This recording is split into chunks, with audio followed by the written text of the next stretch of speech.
はい、皆さん、おはよう。さっきね、お休みかかったからね。元気出していきましょう。はい、私を突き動かしたものは何というのでですね、お話ししたいと思います。私ですね、こんな風にかっこよく走ってるんですよ。43歳の、記念にですね、撮ってもらった写真なんですけど、なんと、実は30年間僕、走ってないんです。その話をちょっとしようと思います。私は、10歳の時、交通事故で足をなくしました。輸血を6リッターぐらいやって、大きな手術を何度もやりました。そしてその後、社会人になり、大学も出て、現在、鹿児島で薬剤師をしています。そして、2人の子供がいます。ライタと小雪っていうんですけど、小雪とですね、公園に行くんですよ。そしたらですね、お父さん来て来てって言うんですね。そしたらですね、お兄ちゃんの方が、お父さん義足だから追いつけないのって言うんですよね。なんでよと、親の意思としてはふつふつとなんか追いついてやろうじゃないのって思うんですね。で、子供の成長に合わせて自分も成長したいって思えるわけですね。で、その後だんだんいろんなことを考えてて、走るとはって考えるようになりました。で、どうやって走るかなって、考えてですね、簡単なのは、一番簡単なのはできる人を真似るですね。で、友人の安武君って言います。医学部で陸上部にいました。で、テレックス鹿児島 U のオーガナイザーでもあります。で、彼にですね、お願いして、陸上部の練習ちょっと付き合わせてよって、入っていたんですね。それがこれ陸上部の感じですね。で、いろいろ観察しました。彼らの走りのですね、ピッチだとかストライド、着地点、スタートの仕方、加速の仕方、練習の仕方、いろんなものを観察していて、だんだん分かってきたんですよ。つまり飛べばいいのかと思ったんですね。小さい棒高跳び、分かります？ちょっとイメージしてもらうと分かるんですけど、棒をつい立てて前に出る。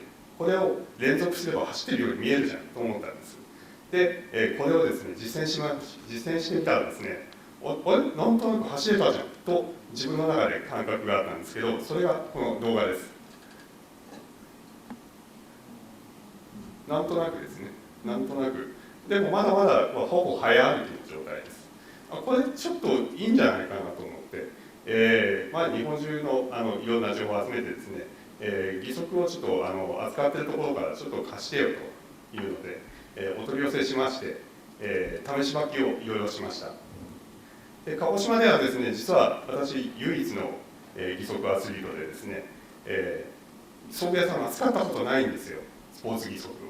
だからもう試行錯誤で、もうこんぐらいの長さじゃないとか、沈み込んだ時こんぐらいの長さじゃないとダメだよねとか、そういうのを話し合いながらですね、作っていきました。で、これ次の動画ですね、一番最初に走った時の動画です。まだまだね、これバネが弱いんですよ、緩いんですよ。柔らかくて沈んでいくんで、スピードは全然出ないです。しかも、前の方について走ろうとするので、ちょっとイメージしてもらおうと思ったんですけど、前についたら後ろに飛ぶんですよ。わかります？アスリートってね、もうこの恐怖と戦うんですよ。バネを後ろにつかないと前には飛ばないんですよ。このだんだん感覚を磨いていきます。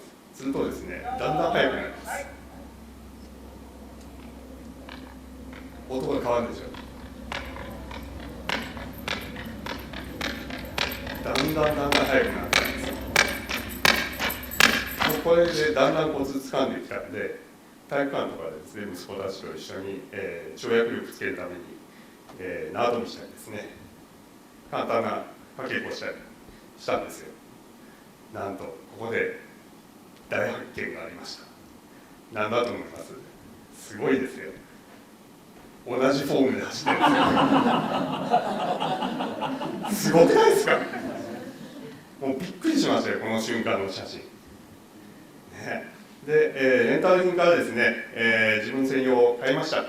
1本60万ぐらいします。福祉では出ないからですね、短期に与えて買ってきました。で、それをつけてですね、練習して、練習風景、グラウンド走ってるんですけど、これ息息子とですね、これ娘と、だんだん追いついてるんですよ。追いついたら何て言われたと思います？なんて言われたと思います？ずるいって言われたんですよ。お父さんそれつけてるから早いんじゃんって言うんですよ。いやちょっと待てと、義足つけてるから追いつけないって言ってたよねって、俺義足つけてるから追いつけるっていう、この見方を、子供たちのこの視点をこう変えることができたんですよ。で彼らの成長と僕の成長、これが交わった瞬間に僕はこう立ち会えて、親としてはもう最高の瞬間でした。でその後もこう、陸上選手のやつですね、トレーニングにいろいろ参加させていただいてですね、大分とかの、パラの陸上選手権とか出させていただいて、記録が出ないんですけど、まあ、幸せ感は感じてました。全然断然の B でした、はい、でもですね、30年間走ることのこの喜びに気づかなかった。どこでこの喜びに気づいたんだろうと思ったんですね。最初に動画流れましたね。デレク・シバースさん、社会運動はどうやって起こすか。この動画に、昔感銘を受けた僕たちはですね、例のリーダーシップのようにこうフォロワーにお互いがなるようなコミュニティ作ったら面白いんじゃないのって言ってですね、鹿児島でコミュニティを作りました。イズオベースって言います。で、まあ互いにですね、ちょっと面白いことやってみたかったら乗っかり合おうぜっていうだけの会ですね。まあいろんなことやりました。量産型ザクって知ってますかね。量産型ザク、プラモ屋に行くとですね、平積みになってるんですけど、あいつはかわいそうだから全部作ってやろうぜって言って買い占めてですね、作ってみたいですね。宝塚の OG をですね、お寺にお呼びしてですね、お寺塚っていう、冗談が言いたいがためのイベントを企画してですね、あとは朝からヨガを真面目にやってみたりとか、ジャズシンガーとですね、タップダンサーをこうお茶屋さんでライブさせてみたりとかですね、畑でなんかいろいろやってみたりとか、あとなんか24時間テレビみたいな T シャツ着てキャンプしてたらなんか勘違いされるんじゃないのって言いながらキャンプしてみたりですね、いろんなことやりました。結構面白いイベントをやっていったんですけど、その中の一つ、上水光君っていうのがいて、で、彼がですね、まあ、夜中にこう走るコミュニティ、カルチャーを作りたいよねなんて言うんですね。で、僕ね、救護班としてこのミッドナイトランナーズ鹿児島っていうのがあったんで、これを、救護班として参加しました。このコミュニティはですね、速く走ることが目的ではなくて、コミュニケーションを取ることが目的。走るっていうキーワードと夜中っていうキーワードで、この2つに敏感な層が集まれば絶対面白いことがあるんじゃないのなんて言いながら、やりました。すごい人数が参加しました。合計で400人、深夜12時に走って、6キロですね、途中警察に呼び止められるシーンもありました。はい、もうちょっと規模を小さめにして、今やってます。で、救護班だった私もいつしかですね、一緒に走りたいなってやっぱり思うわけですよ。はい、そして走りました。は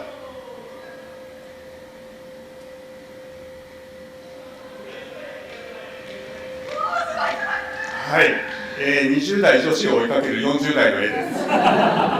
反対ですね。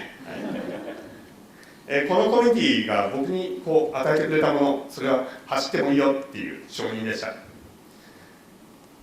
振り返ると、こう承認の中で小さな問いが生まれて、それが連鎖を起こして僕は実行に至りました。